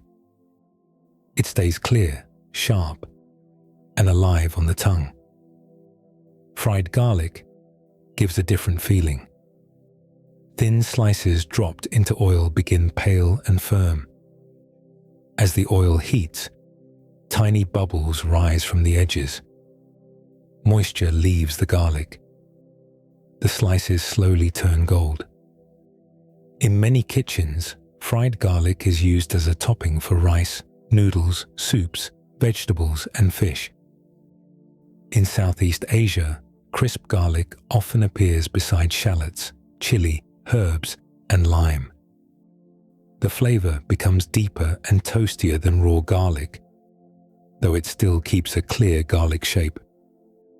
A few seconds too long in hot oil can make it bitter, which is why cooks often lift it out just as the color turns golden. Garlic simmered in liquid becomes quieter. A whole clove placed into soup releases flavor slowly into broth. In bean stews, lentil soups, chicken stock, and vegetable broths, garlic becomes part of the background warmth. The clove may soften until it can be pressed against the side of the pot with a spoon. Its sharp edge fades into the other ingredients. This is one reason garlic works so well in long-cooked food. It can begin strong, then settle into the dish. Mediterranean cooking gives garlic many of its most familiar partners. Olive oil carries garlic's flavor, because many of garlic's aroma compounds move easily into fat. Tomatoes bring acidity and sweetness. Herbs like oregano, rosemary, thyme, basil, and parsley add green or resinous notes around it. Fish can be rubbed with garlic before grilling. Bread can be toasted and brushed with a cut clove. In Italy, spaghetti aglio e olio uses garlic, olive oil, pasta water, and often chili flakes to make something simple but deeply fragrant. In Greece, scordalia blends garlic with potatoes, bread, nuts, olive oil, and vinegar or lemon juice into a thick sauce served with vegetables or fish. Each dish uses garlic as a base note that makes plain food feel complete. Asian cuisines draw out other sides of the same bulb. In Chinese cooking, garlic may be chopped and fried quickly, with ginger and scallions before vegetables, pork, chicken, tofu, or noodles are added to a hot wok. The oil catches the scent first, then spreads it through the food. In Korean cooking, garlic is central to kimchi, marinades, dipping sauces, soups, and banchan, the small side dishes served with rice. Kimchi often uses garlic with chili powder, ginger, salted seafood, and napa cabbage. During fermentation, helpful microbes change the cabbage over days or weeks, creating sourness, depth, and a living tang. Fermentation means microorganisms slowly change food, often making it more acidic and longer lasting. Garlic also appears in chili pastes, pickles, and broths across many parts of Asia. It can be pounded into paste with chili. It can be sliced into vinegar. It can be dried and ground into powder.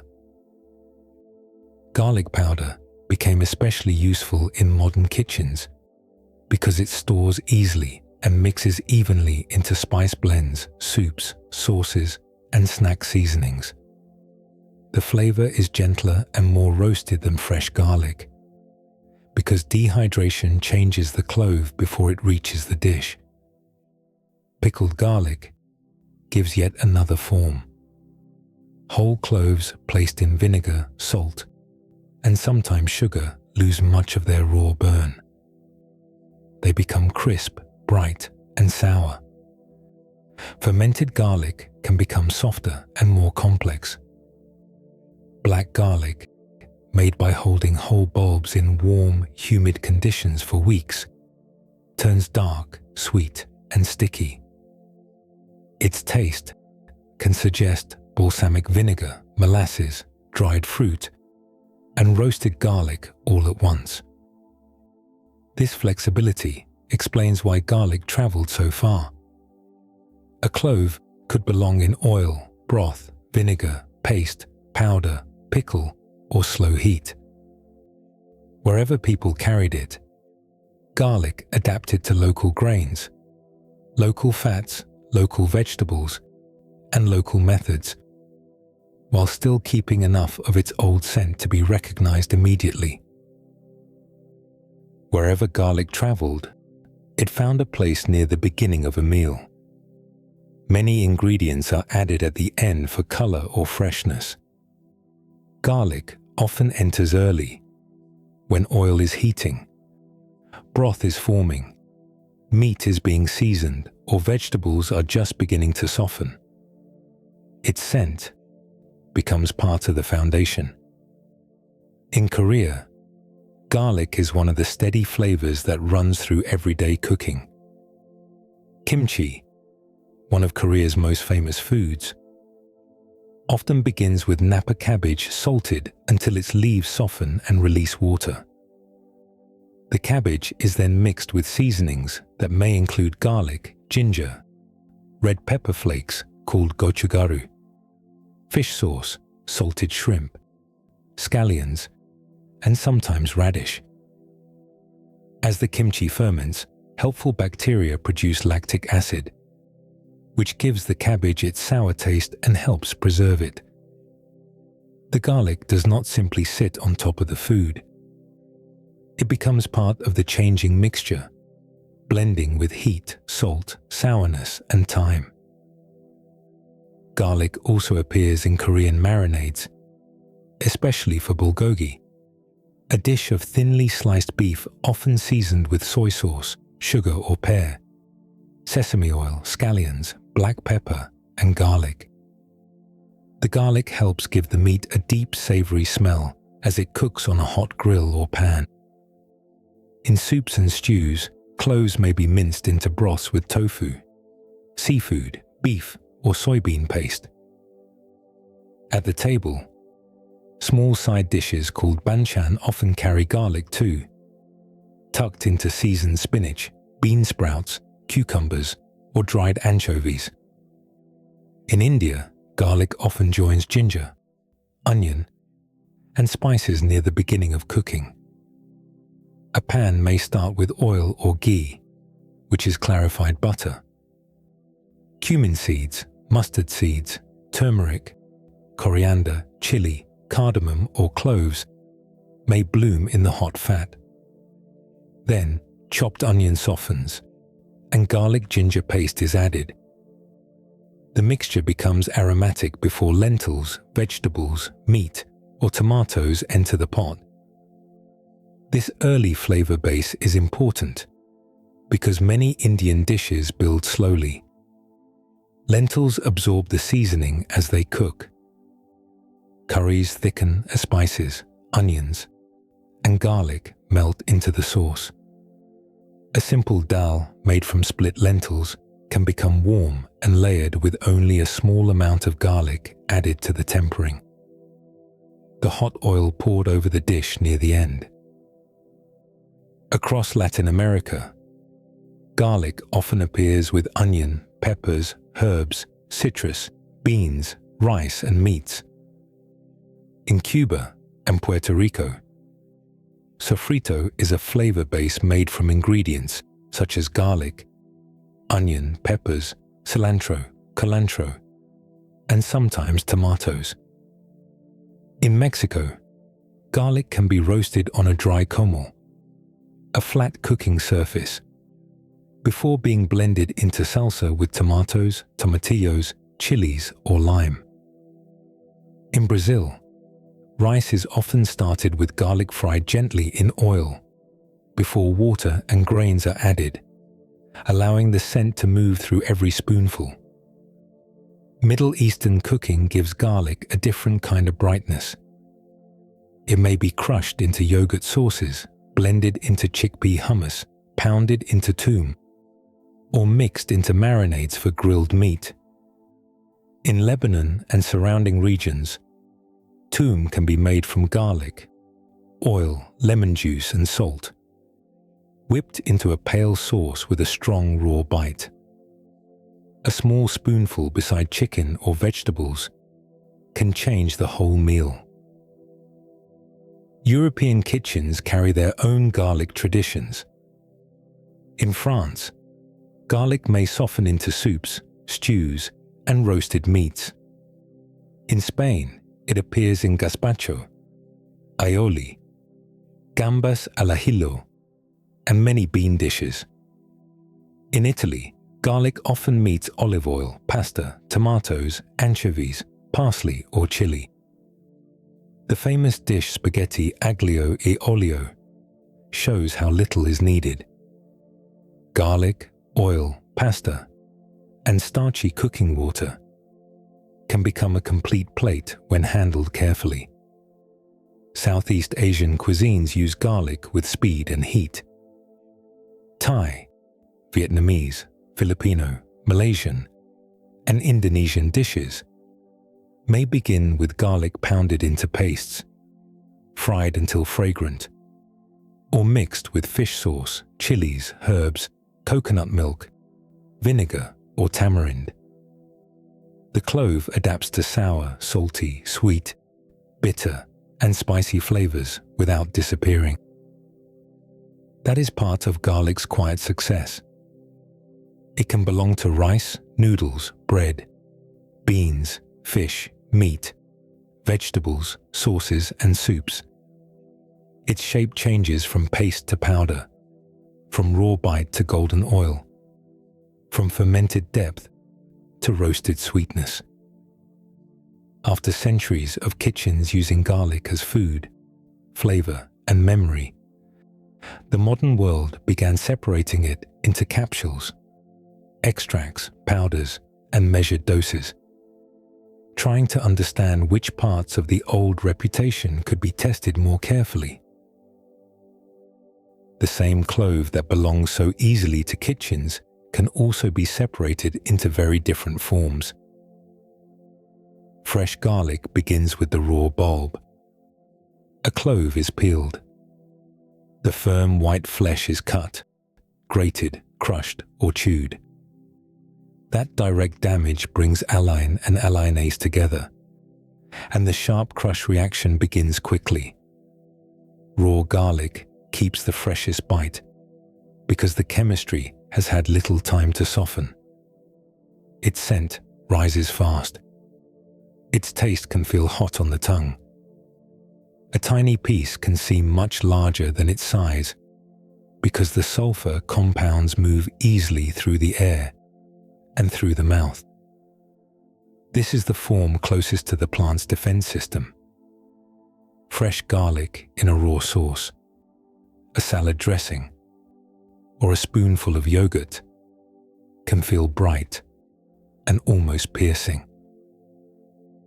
The experience depends on timing. Garlic crushed and eaten right away tastes different from garlic crushed and left for several minutes. Once the clove is broken, allicin appears and then begins changing into other sulfur compounds. The garlic is already shifting before it reaches the dish. Aged garlic extract follows a slower path. Instead of using the fresh clove immediately, manufacturers slice or crush garlic and let it age for a long period in a liquid mixture, often for many months.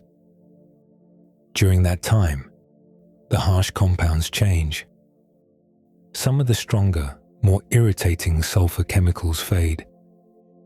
Other compounds become more stable and easier to measure.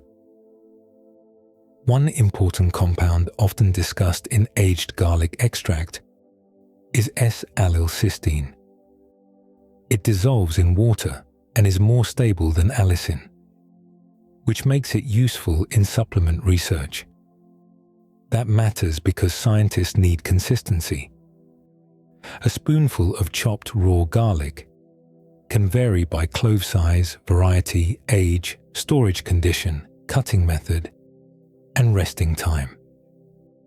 A supplement extract can be made in a more controlled way, with a more predictable amount of certain compounds. This helps explain why many modern garlic studies use aged extracts, powders, oils, or capsules instead of normal home-cooked garlic. The garlic in a research capsule may no longer resemble the sharp clove on a cutting board. Its smell may be milder. Its chemistry may be steadier. its dose can be counted more carefully. Black garlic changes garlic in a more visual way. Whole bulbs are held for weeks under controlled warmth and humidity. Common production methods use temperatures around 60 to 90 degrees Celsius, with moist air to keep the cloves from simply drying into hard pieces. Over time, the white cloves turn brown, then almost black. The texture becomes soft and sticky. The flavor becomes sweet, deep and mellow, with notes that can remind people of molasses, balsamic vinegar, dried fruit, or roasted onions. This change comes largely from browning reactions. One major process is the Maillard reaction. That is when sugars and amino acids react under heat, creating darker colors and richer flavors. Amino acids are small building blocks that help make proteins. The same broad reaction helps toast become golden and coffee beans become dark during roasting. In black garlic, the process happens slowly and gently inside the clove. The sharp raw bite fades. The papery bulb remains recognizable from the outside, but inside, the cloves look almost like dark fruit paste. Black garlic shows how far one plant can travel without leaving its own skin. Fresh garlic is bright and forceful. Aged garlic extract is processed for steadier compounds. Black garlic is transformed by warmth, moisture, and time. Each form begins with allium sativum, yet each one carries a different chemistry into the body. That difference matters when garlic is discussed as healthy. A roasted clove spread on bread, a raw clove crushed into sauce, a black garlic paste, and an aged garlic capsule are all connected, but they do not behave exactly the same. Preparation changes the compounds. The compounds shape the effects. Garlic's old reputation becomes more interesting when the form is named carefully. The small bulb has many versions of itself, and each version asks to be understood on its own terms. Once garlic became capsules, extracts, powders, and measured doses, its old reputation entered a more careful world. Modern science does not treat garlic as a mystery charm. It treats garlic as a plant with chemicals that can be studied, counted, compared, and tested. Researchers look at garlic because it contains sulfur compounds, antioxidants, and other plant chemicals that may affect the body in small but measurable ways. Antioxidants are compounds that help manage unstable molecules produced during normal body processes. Inflammation is the body's response to harm or irritation, and it can be helpful in short bursts. Long-lasting inflammation, though, is linked with many health problems, which is why researchers study foods and plant compounds that may influence it. Garlic has been studied most often for heart-related measures. Blood pressure is one of them. Blood pressure means the force of blood pushing against artery walls as the heart pumps. Some studies suggest garlic supplements may slightly lower blood pressure in people who already have high blood pressure. The effect is usually described as modest, which means small enough that it should be understood as support rather than treatment. A garlic capsule does not replace medical care, blood pressure medicine, exercise, sleep, or a balanced diet. Its possible value sits inside a larger pattern of health. Cholesterol is another area of study. Cholesterol is a waxy substance the body needs to build cells and hormones. Too much low-density lipoprotein, often called LDL, can contribute to plaque buildup in arteries. Plaque is a fatty material that can narrow blood vessels over time. Garlic supplements have been studied for total cholesterol and LDL cholesterol, with some research showing small reductions in people with high levels. The results are not always the same from one study to another. That is partly because garlic itself is not one fixed substance. Fresh garlic, garlic powder, garlic oil, aged garlic extract, black garlic, and cooked garlic all carry different chemical profiles. Blood sugar has also been studied. Blood sugar means the amount of glucose, a simple sugar, moving in the blood. Glucose gives the body energy, but very high levels over time can damage blood vessels and nerves. Some evidence suggests garlic supplements may slightly lower blood sugar in people with diabetes. Again, the word slightly matters. Garlic may be part of a healthy eating pattern, but it is not a replacement for diabetes care or any medicine a person has been told to take.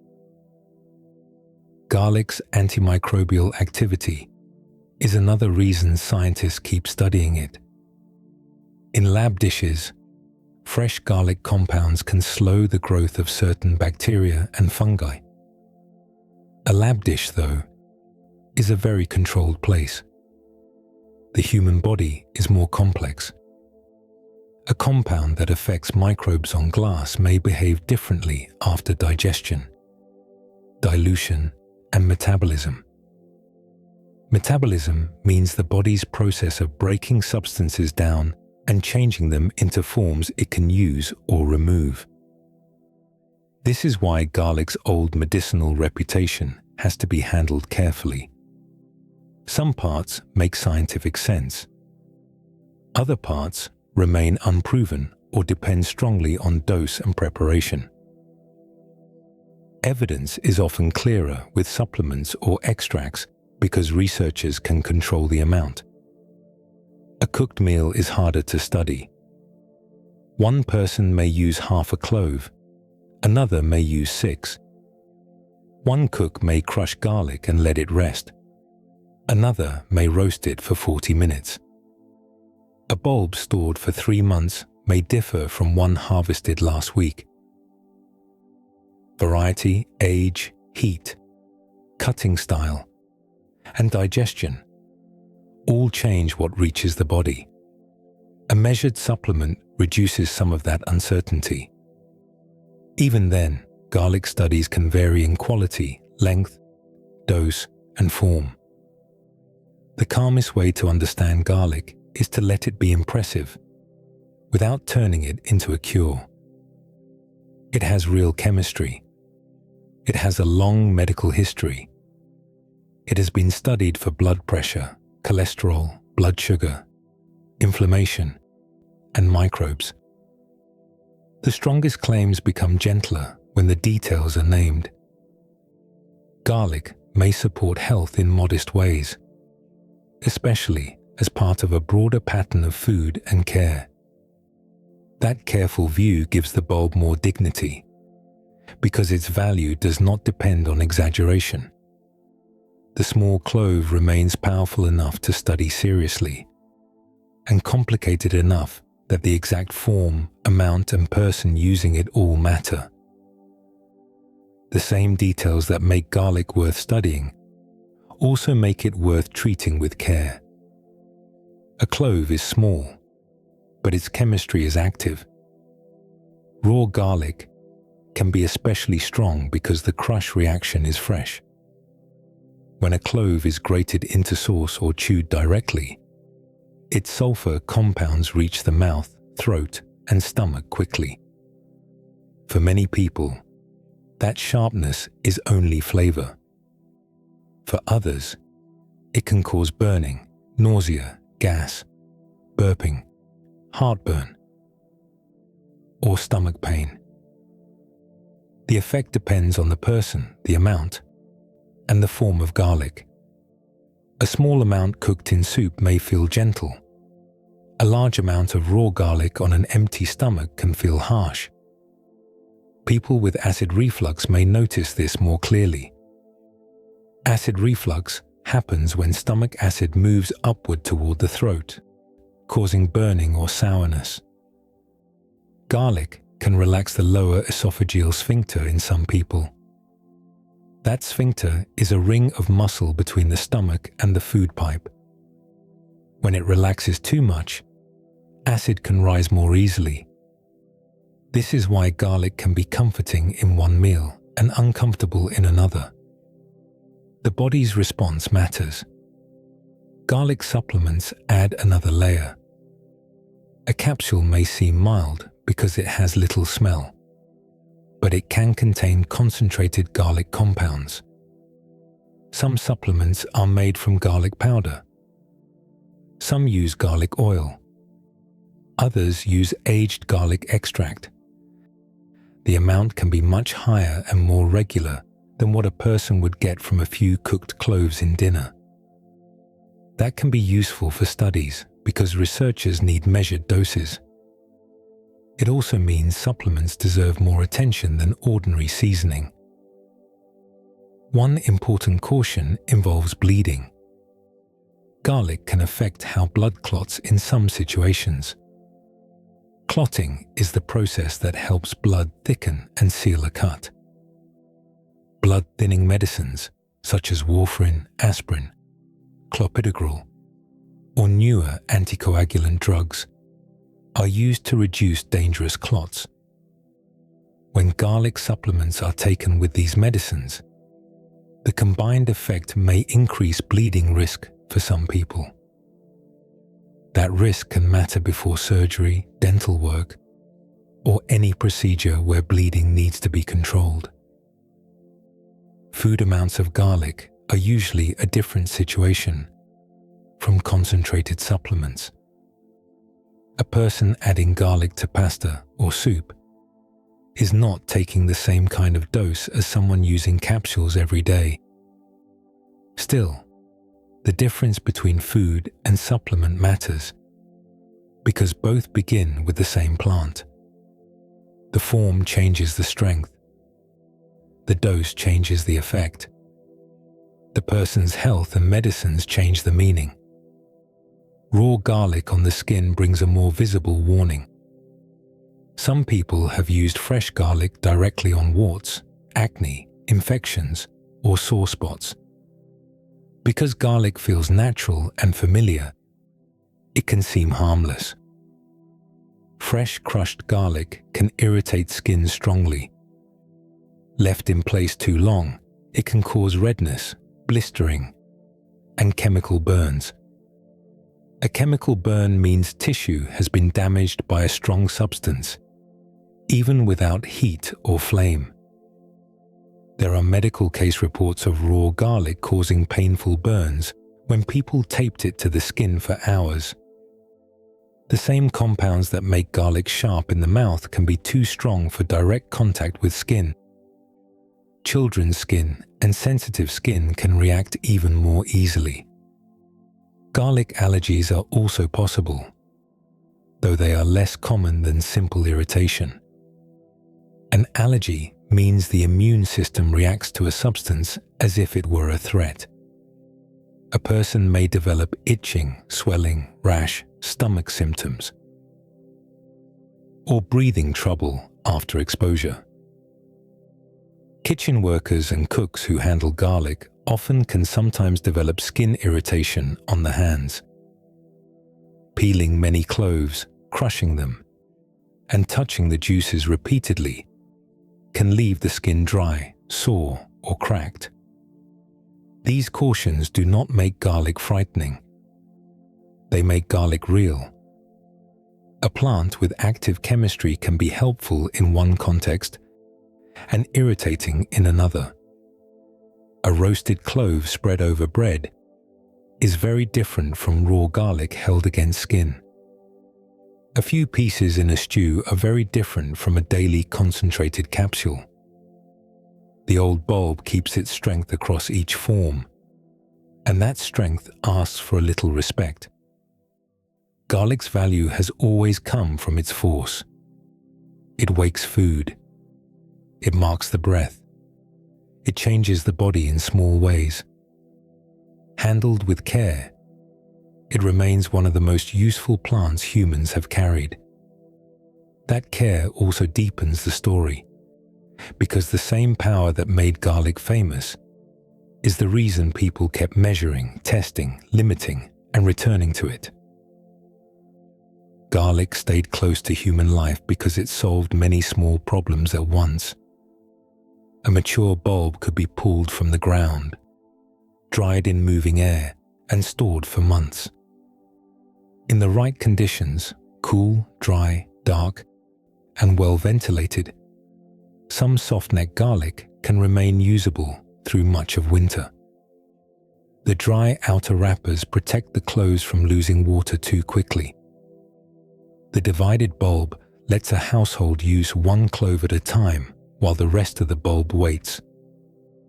That simple design made garlic practical in a world where food storage mattered deeply. A family could hang braided garlic from a beam. A farmer could keep the largest bulbs aside for planting. A cook could break off a clove in the evening and still have enough left for many meals. The plant gave people food and future growth in the same object. That is rare and useful. A grain of wheat must be threshed, saved, and planted by the handful. A garlic bulb can be divided by hand at a kitchen table. Each clove already holds the start of another plant. This made garlic easy to carry across roads, rivers, mountain passes, and sea routes. A traveler could pack a few bulbs into a cloth bag. A trader could move them with onions, dried fruit, spices, salt, and grain. A migrating family could plant cloves in new soil and bring an old flavor into a new home. Garlic also improves simple food with very little weight. A pot of lentils changed when a crushed clove was added. Rice warmed in oil with garlic became more fragrant. Bread rubbed with garlic gained heat and depth. Vegetables cooked with a few cloves felt less plain, especially in seasons when fresh herbs were limited. For people living on stored grains, legumes, preserved fish, salted meat, roots, and winter greens, garlic offered variety without luxury. It made ordinary food feel cared for. This helped garlic move through many layers of life. Farmers valued it because it could be replanted from cloves. Cooks valued it because it changed flavor quickly. Healers valued it because it produced clear effects on the mouth, breath, stomach, and skin. Households valued it because it stored well and seemed protective. Religious and folk traditions valued it because its scent marked boundaries and suggested strength. Over time, garlic also became part of identity. A dish could smell like a region because garlic was handled in a particular way. In one place, it might be pounded raw with oil and lemon. In another, it might be fried until golden before rice is added. Some kitchens roast it slowly until it turns soft and sweet. Others crush it into chili paste, yogurt, broth, pickles, sausage, beans, or noodles. The same bulb can point toward Italy, Korea, India, Lebanon, Mexico, Spain, China, or a family recipe written on a stained card. Garlic carries place through scent. That matters because smell is closely tied to memory. The aroma of garlic in warm oil can bring back a kitchen more quickly than a photograph. It can suggest a parent stirring sauce, a grandparent peeling cloves, a market stall with braids hanging from a hook, or a winter meal beginning in a darkening room. Garlic became a cultural thread because it was small enough to move and strong enough to be remembered. Its usefulness kept it planted. Its flavor kept it loved. Its scent kept it recognizable across centuries. A bulb could pass from field to market, from market to kitchen, from kitchen to table, and from table back into memory. Few plants have crossed so many parts of daily life with such quiet steadiness. Garlic has been crop, seasoning, remedy, stored food, household symbol, and family flavor. Its power never depended on size. It depended on concentration. Inside a small underground bulb, there was enough stored energy to grow again, enough chemistry to defend itself, and enough flavor to change a meal. That is why humans kept returning to it. The clove fit into the hand, into the soil, into the pot, into the old medicine chest, and into the stories people told about protection and strength. By now, garlic feels less like a single ingredient and more like a companion to survival. It has followed human life through hunger, travel, sickness, celebration, winter storage, and ordinary dinners, waiting quietly in its papery skin for someone to break it open again. A garlic bulb can still rest quietly in the kitchen after carrying all of that history. It may sit in a small bowl near onions. It may wait in a drawer, wrapped in dry white skin. It may lie beside a knife, looking plain and ordinary again. Yet inside that rounded bulb is the shape of a much longer story. Garlic is Allium sativum, a member of the same plant group as onions, leeks, chives, shallots, and scallions. Its most important body grows underground. The green leaves gather sunlight above the soil, while the bulb below stores food, water, chemical defenses, and the next season of growth. Each clove is more than something to cook with. It is a living piece of the plant. When planted in soil, one clove can grow roots, send up leaves, and slowly form a new bulb made of new cloves. That simple pattern helped garlic travel. A person could carry a few bulbs across a road, a mountain pass, a river valley, or a sea route. Part of the bulb could be eaten. Part of it could be saved. Part of it could be planted again. Garlic likely began in Central Asia, near rugged regions around modern Kyrgyzstan, Tajikistan, Turkmenistan, and Uzbekistan. There, wild relatives of garlic grew in dry soils, seasonal cold, rocky slopes, and open valleys.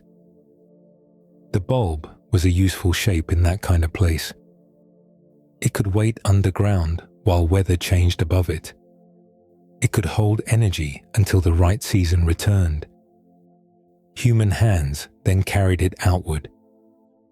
Farmers selected bulbs that grew well. Cooks kept the ones with useful flavor. Households saved garlic that stored through winter. Over thousands of years, the wild plant became a crop, woven into ancient Egypt, India, China, Greece, Rome, and eventually kitchens around the world. The science inside garlic remains beautifully direct. A whole clove stays quiet because important chemicals are held apart inside intact cells. When the clove is crushed, chopped, or chewed, those cells break.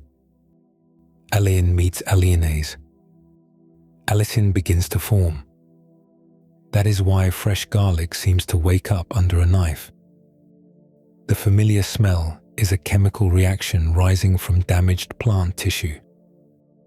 Allicin then changes into other sulfur compounds, some bright and sharp, some deeper and longer lasting. A few of those compounds can move through the body after digestion, passing into the blood and leaving through the lungs or skin. That is why garlic breath can linger even after the mouth is clean. Heat changes garlic again. Raw garlic is fierce because its fresh sulfur chemistry is still strong. Warm oil softens it. Slow roasting makes the cloves sweet, spreadable, and golden. Gentle simmering lets garlic fade into broth. Fermentation, drying, aging, and long warmth can create black garlic, aged garlic extract, garlic powder, pickled garlic, and other forms with different flavors and different chemistry. This matters for health. Garlic has been studied for blood pressure, cholesterol, blood sugar, inflammation, and microbial activity. Some evidence suggests modest support, especially with measured supplements or extracts. Its power depends on the form, amount, preparation, and person using it. A roasted clove in soup, a raw clove in sauce, a black garlic paste, and an aged garlic capsule all begin with the same plant. But they do not reach the body in the same way. That careful truth makes garlic more interesting. It does not need exaggeration to be remarkable. Its real story is already enough. A small underground bulb became food, medicine, seasoning, symbol, stored crop, and household memory. It helped simple meals feel complete. It followed workers, soldiers, farmers, healers, traders, and families. It entered sauces, stews, pickles, breads, broths, oils, and winter pantries. Its scent marked kitchens across continents. Its cloves carried old fields into new soil. And now, after all of that, garlic can return to a single quiet image. One bulb resting in papery skin, a few cloves tucked close together, a dry root end at the base, a hidden strength waiting beneath the surface. The next time a clove is pressed beneath a knife, the same old transformation begins again. Cells open. Chemistry rises. The room changes gently. From Central Asian hillsides to ancient tables, from medicine jars to modern kitchens, garlic has stayed close to human life because it is practical, powerful, and easy to carry forward. The small bulb waits without hurry. Inside it, there is stored food, stored growth, and a long memory of the people who kept planting it, cooking it, trusting it, and passing it on.